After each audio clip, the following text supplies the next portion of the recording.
Hello and welcome to the session in which we'll be hearing from two people behind some of the biggest hits on television. Their work has huge worldwide audiences and critical acclaim, and you're huge in China, which kind of blew my mind, but we'll get back to that in a minute. Nicola Shindler, OBE, runs Key Street Productions in Manchester. She's made some of the highest profile scripted shows of the last 10 years, and her latest hit, Fool Me Once, which has been unbelievable. How many million viewers? I think we're up to 92. Yeah. I think. Was that? Like I don't follow it. I mean, not actually maybe 93 today. Has been obviously a massive success for Netflix. Andy Wilman is the producer and executive producer of Clarkson's Farm, now filming its 4th series on Amazon Prime with Top Gear and the Grand Tour. He's pushed the envelope in unscripted, and he's also a wonderful man, I think so. I've known him for many years. If anyone knows how to make a hit programme, it is these two. I have to say it in advance, and I apologise, I'm very fangirl about Nicola, and I'm going to try not to be. I'm going to interrogate her, I'm going to be mean, you won't know what's hit her. When you stop, I'll take over. You'll take over, yeah. I mean, we kind of all agree the word hit is one of those things you can only really talk about in retrospect. It's quite hard to say that something's going to be a hit in advance. I mean, what you have in common, the two of you, I think, is an amazing collaboration with the people you work with. So should we just talk about that first, and we'll come back to talking about what we think hits are and why they are hits. So really, Andy, you first of all, I mean, obviously, we all know you've worked with Jeremy for, you were at school. I went to school with him, yeah, which is like, and we didn't plan any of this when we were at school. Obviously not, but the working together that we have done, we do have a synergy, and I think some of it did come from school, there's no denying that, because one of the threads that has shot through our stuff is there has been an organic development of each show. We never sat down and planned a hit, because I don't think we were clever enough to do that. You know, some people can plan a blockbuster, they'll get, this is the format. We didn't do that. Top Gear was kind of meant to be that big, and it became that big, but half of that was, more than half was by accident. Well, I always felt you were a bit ignored. When I was at the BBC, it was like Top Gear was in that office, as I said this to you before. Yeah. And you walk past the kind of Top Gear office and you go, yeah, well, the boys are in there, let's avoid them. And you were left alone for a long time. But we did a bit of that deliberately. I think we used to make the place a bit horrible, because I wanted to be left alone from execs. We didn't want notes. We didn't want anything like that. So if we made it like a sort of, you know, Chernobyl with people in Not it. that bad. Well, you should have been in it. And then we were like, okay, nobody will come near us, and then we can get on with our stuff. Luckily, it was good stuff. So we set up a sort of perimeter with cans of string and bear traps, and then got on with our thing.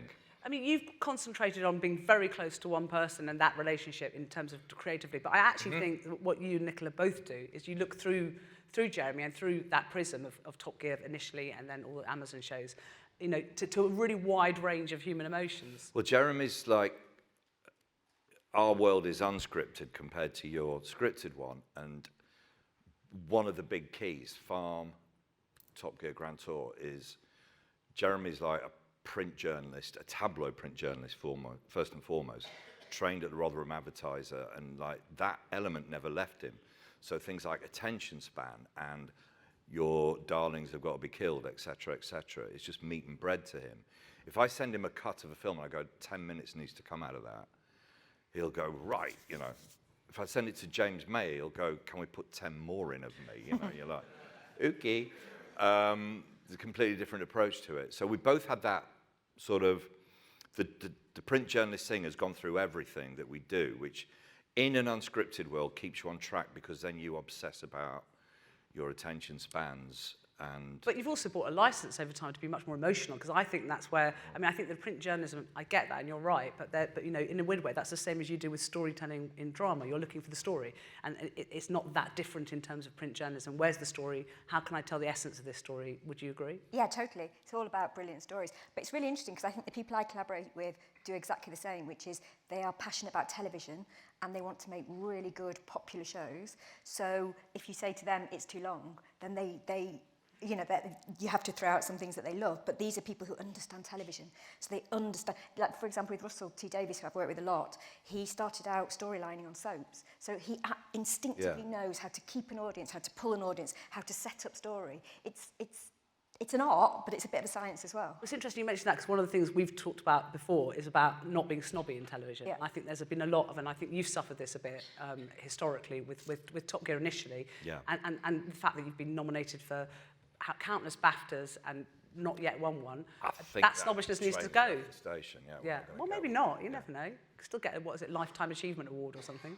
Did we have to die for that? Oh, yeah, maybe. I can guarantee you one of those. Coming out of the, getting me with my claw. But I mean, in sense of like going for the story and not being frightened of it being from, because we said Russell T Davies's background was this soap. Yeah. He had to tell the story fast. It had to work, and you can sense that in his drama. There's an urgency in how he writes. But you do that with all of your dramas across the piece. You know, it's always about the story of the essence of the human story, which actually Anders is too.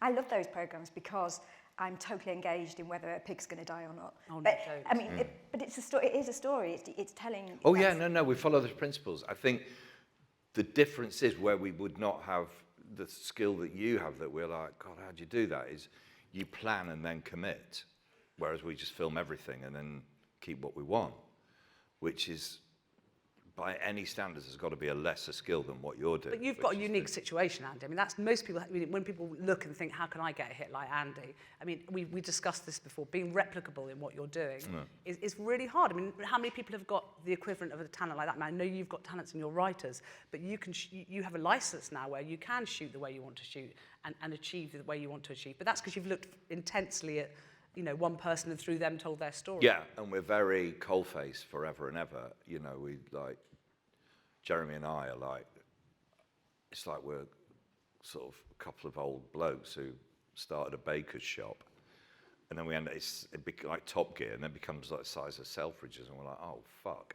But we've got, so I've got, all right, I'll go and run haberdashery, and you stay near the bread, and all right, you go do shoes, and it's like it got bigger and bigger, and we could not delegate to save our lives. But your production... But we remain in the coalface, like edit. I mean, no, you're producing. I can see you're producing. So, I mean, I watched this morning, we were talking about the pigs. I watched that this morning, the harrowing episode. And I watched it going in slightly cynically and in tears by the end, absolutely in tears about piglets. You were cynical about pigs dying. I was. I was cynical about television. What person are you, like? I know, hard. But I think you've allowed and you've produced that. That's through incredibly close relationship. How could anyone learn from that? I mean, the hits you continue to have come from that. What can we learn? I would say the coalface element is really important, because I'd die if I had to go into a position where you go into an edit to just give some notes about something, because I'd just start again. I don't know if you're the same. It's like, it is where you belong. There's no point in looking at your job title. That is where you belong. And the storytelling, maybe it's personal to me and it can't be transferable, but I grew up with story all my life. I was really ill when I was about 5 years old, and I had to sort of spend a year in hospital, like immobilized. And it was amazing that it was same ward with all these other kids. But, so all we had were our minds, but we had a kids' society of 5 and 6 year olds, only we couldn't move. So we had gangs, you know, we had arguments, we got into trouble with the adults. The only difference was we were immobile. So we had to do everything with that. Then when I come out of school, I've got to like catch up with reading, so I have extra reading. And it was story.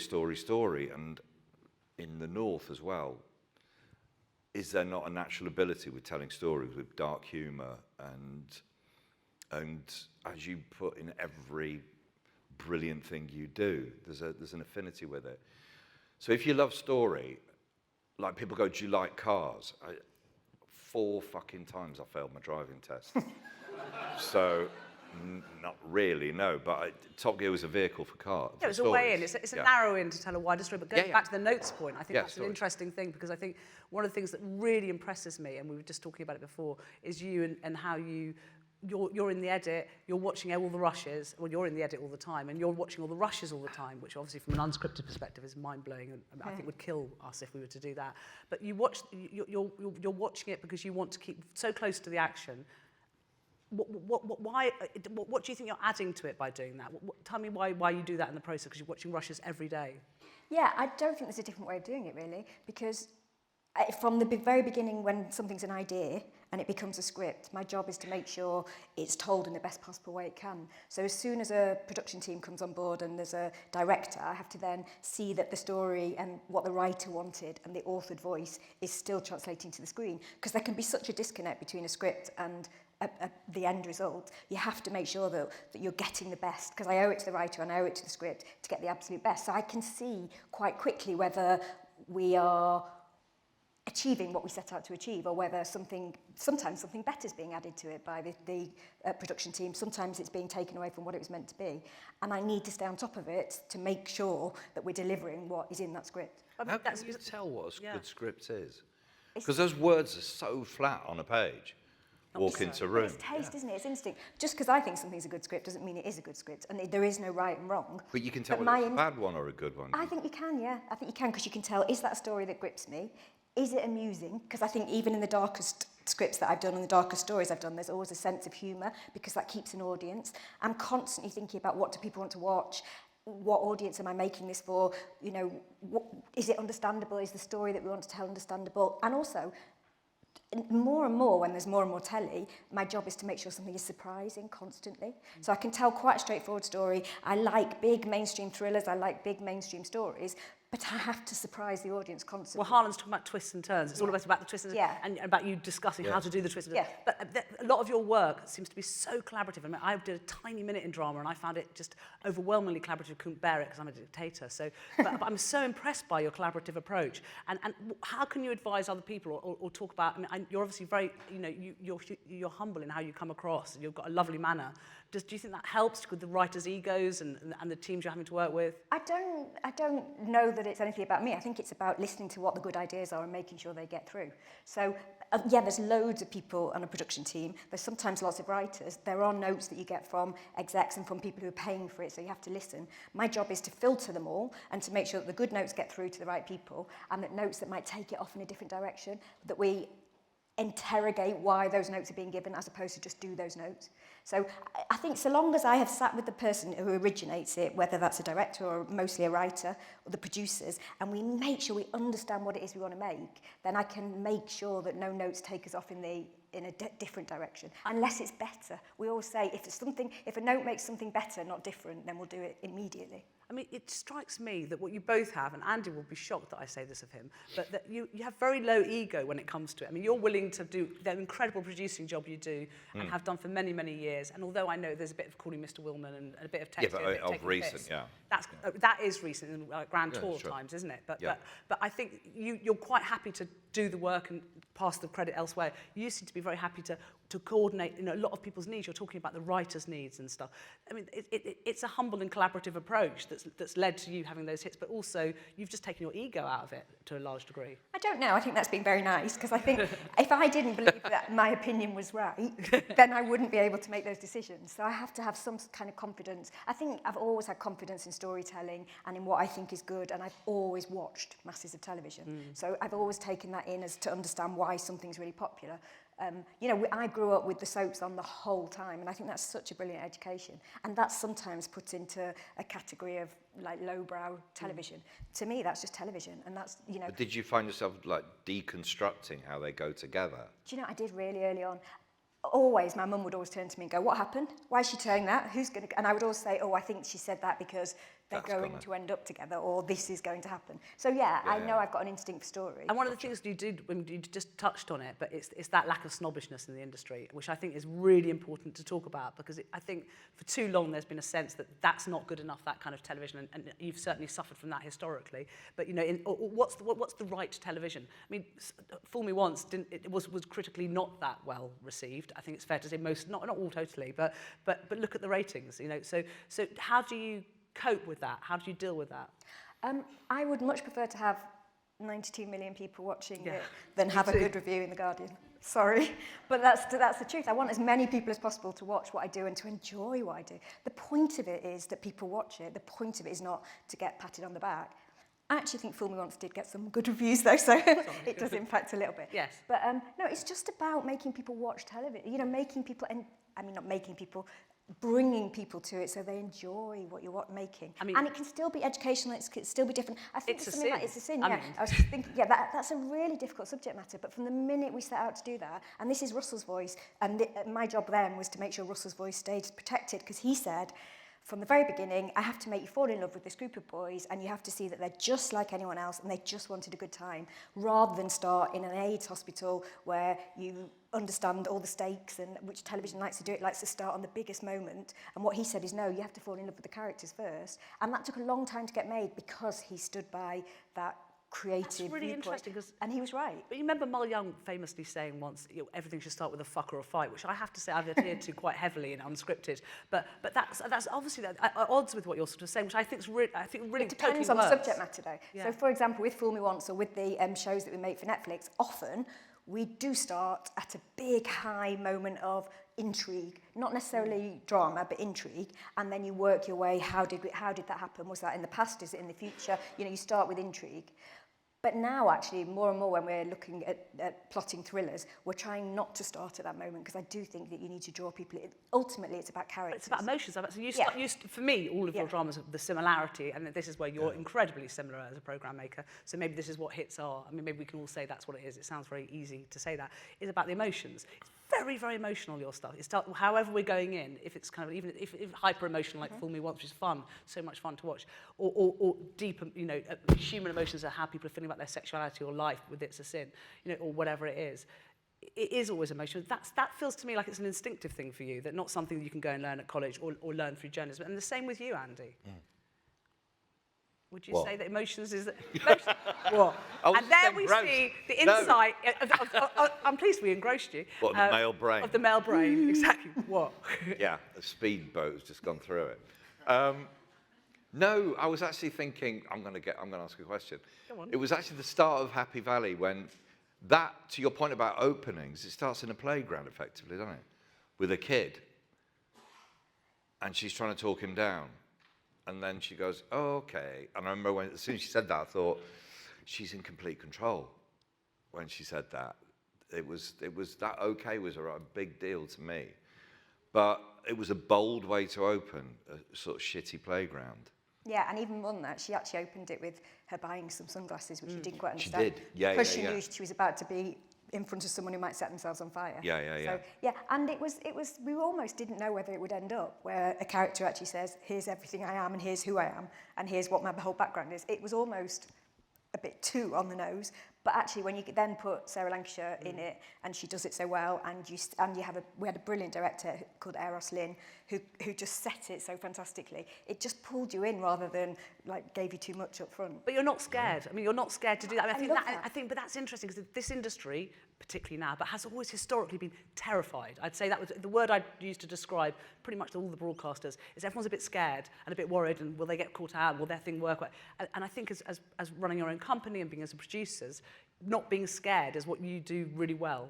Yeah, but I've actually found that with commissioners as well. I think it's kind of over-exaggerated that everyone's looking for something safe, because they're not really. Everyone wants to be the person who puts on something which is going to take you to the next stage. What I've found is people, so long as you have got something that people can relate to within your story. So with It's a Sin, it was terrifying for people to do a story where nearly all the main characters are going to die of AIDS, and they were young kids.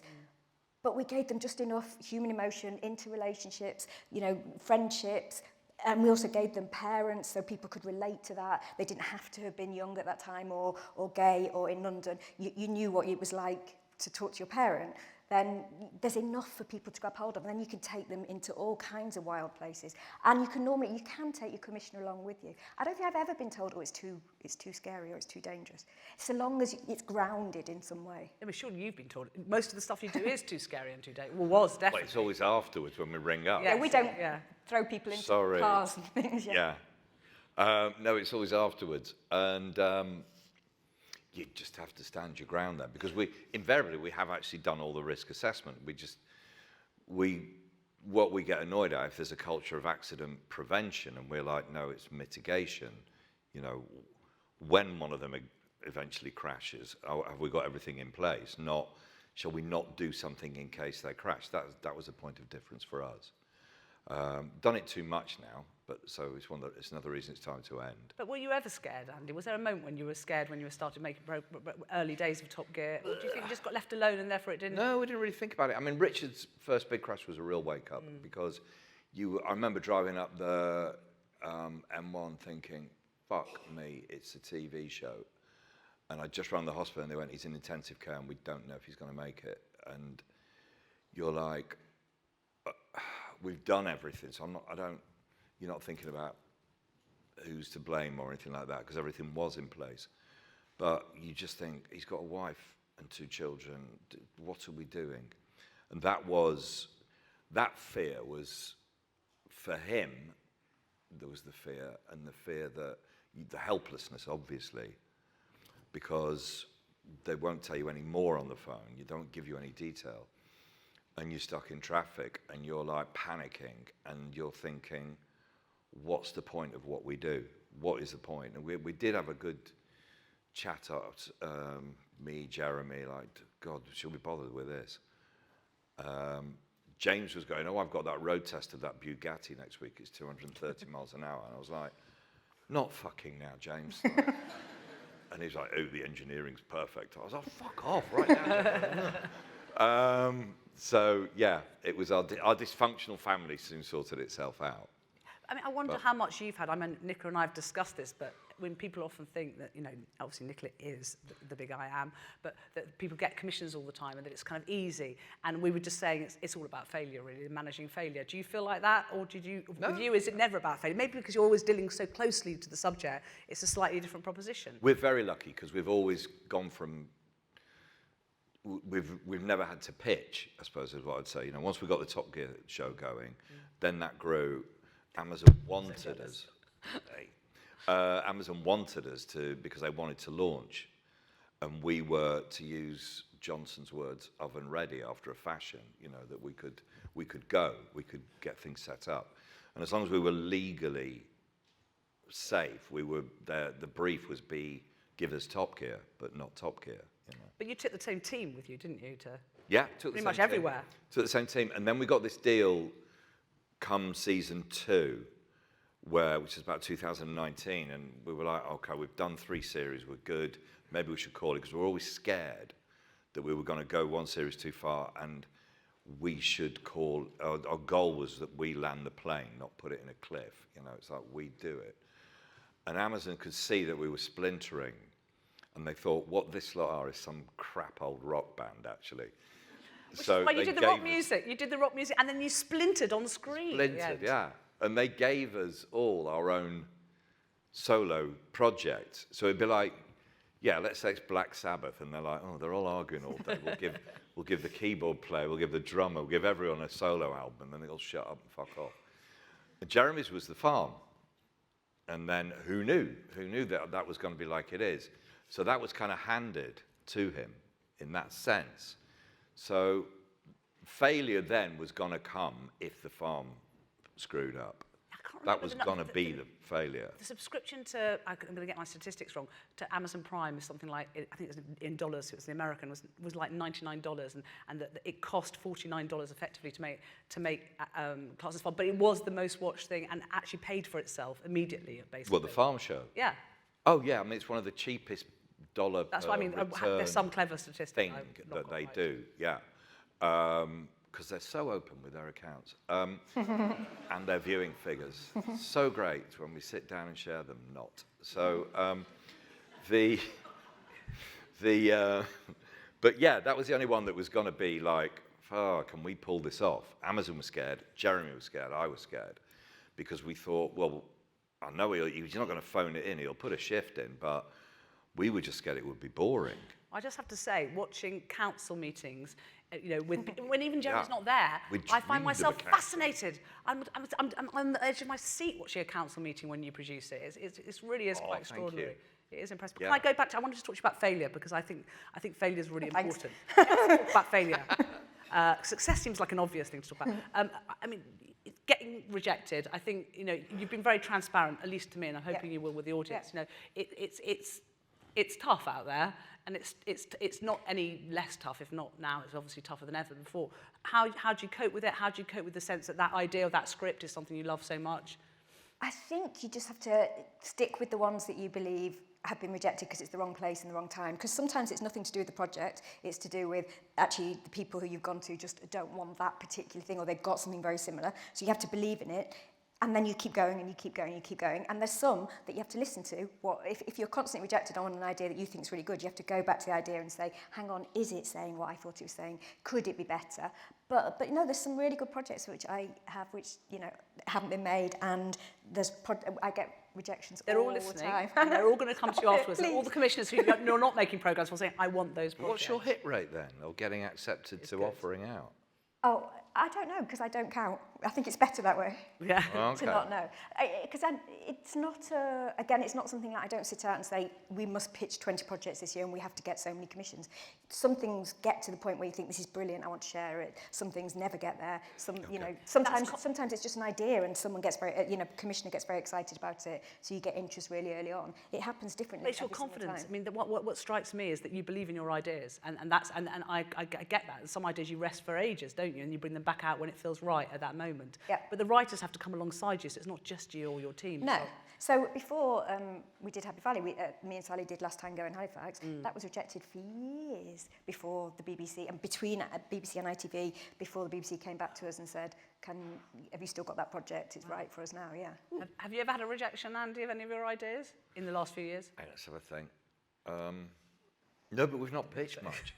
We've not pitched. I don't think we have had a rejection, no. Wow. But then again, we haven't done much. Yeah. Well, not much. Just have the. No, we do just one hold up the thing. whole of Amazon. Nothing much. Yeah, I know, we do one thing or two things tops. We're sort of like Ferguson at Man United, like, I will be known for that. How much do you think that out of interest public service broadcasting has helped you, though? Because obviously, you know, without the BBC, would you be on Amazon now? No, not at all. Not at all. We were able to. I loved working at the BBC. We all love working at the BBC. And there was this running joke that when we left the BBC, newspapers would go, oh, but you can do what you like now. And you're like, have you watched the fucking show? On Top Gear, we did whatever we wanted because the compliance was so brilliant. David Jordan and his team, they were fantastic at going, you can do what you like as long as you can defend it afterwards. They were epic. And so we had this fantastic playground to be in. Sometimes we got it really wrong, but most of the time we were all right when we got it wrong. And things like the schedules, I think, were the making of us. Because the very fact that we could go Sunday night, 8 o'clock, gave us such a kind of spotlight point, because our plan then was, right, we'll extend the weekend by an hour. Because you know what Sunday night, 8 o'clock can be like. It can be like, well, misery telly, and we're off to work tomorrow. So we took a kind of Friday night show and put it there on Sunday night, and instantly it stood out just by that very fact. And then we were asked to go to BBC One, and we said, no, we're staying on 2, deliberately. So all those things and then that made us, like, in a mercenary way, a phenomenon on 2 because of our numbers. Whereas on 1 we'd have been merely popular. Which the BBC allows, and there's not many places you can do that growing. I mean, the way you grew at the BBC. Growing, Jesus Christ! I mean, it's like you don't get to grow though easily because every time not every time, but because you have returning drama. Yeah, for unscripted, growing is much everything. tougher because you're going in straight away. So I suppose you have to grow off the, Michelle Keegan or whoever, the stars you use, the writers you're using. I suppose, is that where your growth starts? Yeah, although actually it starts with the script and the idea because I think it's a bit of a myth as well that people want you to have casting in place before they want to commit to something. I think they mostly commit to something and then you put the casting in place.